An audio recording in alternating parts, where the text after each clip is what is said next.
Dave Filoni has explained in his words the real reason why Hayden Christensen returned as Anakin Skywalker in Ahsoka, emphasizing her story over his.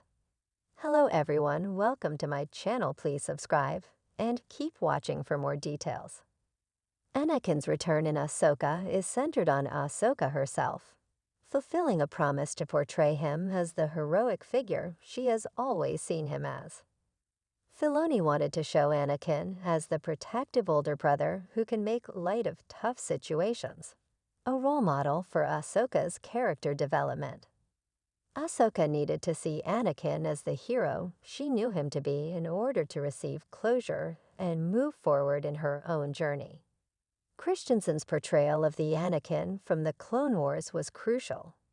Dave Filoni has spoken about Hayden Christensen's return as Anakin Skywalker in Ahsoka, and in doing so, he's also revealed the real reason why he had to appear.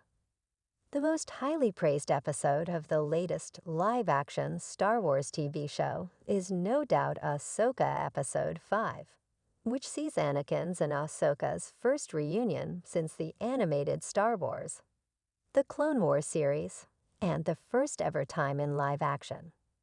In the world between worlds, Anakin takes Ahsoka through memories of various Clone Wars battles as he teaches her one last lesson she needs to move forward. Afterward, Ahsoka begins her transformation from Ahsoka the Grey to Ahsoka the White, but all else about Anakin's reappearance remains a purposeful mystery. Now, Filoni has had the chance to speak more to Anakin's role in Ahsoka's story with the Dagobah Dispatch podcast, where he gives the real reason for the iconic Star Wars character's return. He emphasizes the purpose of Anakin's return centering on Ahsoka rather than himself, as his own story had already been told and completed in the Skywalker saga. Filoni also discusses fulfilling a promise made to viewers when Luke Skywalker was first told about his father, portraying a heroic image of Anakin that people like Ahsoka have always seen him as. So he had done a lot of watching, and he's talked about that. And we just discussed this isn't really a story about Anakin, but it's important how Ahsoka sees Anakin, because this is her lived experience. Your story was already told in George's saga, that's done.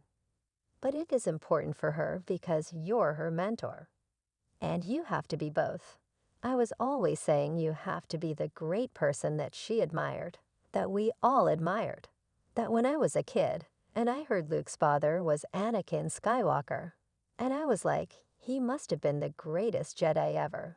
Let's fulfill that promise, because we saw you be young.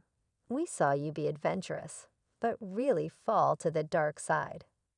Filoni's and Christensen's shared goal in bringing Anakin to life in Ahsoka was to portray him as the heroic older brother Ahsoka always saw him as, with the ability to make light of tough situations, but also to be a role model and protector. He also shares the delight he had in seeing Christensen alongside Ariana Greenblatt, who portrays Padawan Ahsoka in the series. But let's show you as the heroic older brother, the person that kinda cracks wise and makes jokes, and can be serious, but completely cavalier.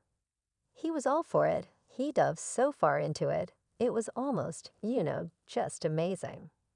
It gave me pause just to stand there and look at him in the costume, standing next to Ariana, because in my mind, it's really no different, no matter what the medium was.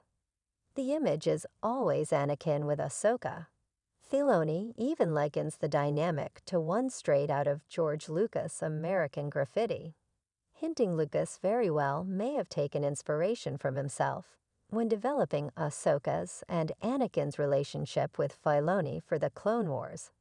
He emphasizes how seeing Anakin and receiving closure from him brought Ahsoka from being the stoic Ronin wanderer to a version of herself more open and free, which made Christensen's return as Anakin vital to her character development. Those two characters, this older brother-younger sister dynamic, it kinda almost feels like something out of American Graffiti, when they're in the car, And I think Mackenzie Phillips is the one in the car, and she's trying to hold course with Milner. Right. It's that dynamic that those two have. And they had it. And I thought they both did an incredible job in those scenes and humanized this character, who up until that point really felt like a Ronin wanderer, very much to herself, doesn't want to open up. And then that kind of broke that wide open going forward in the show.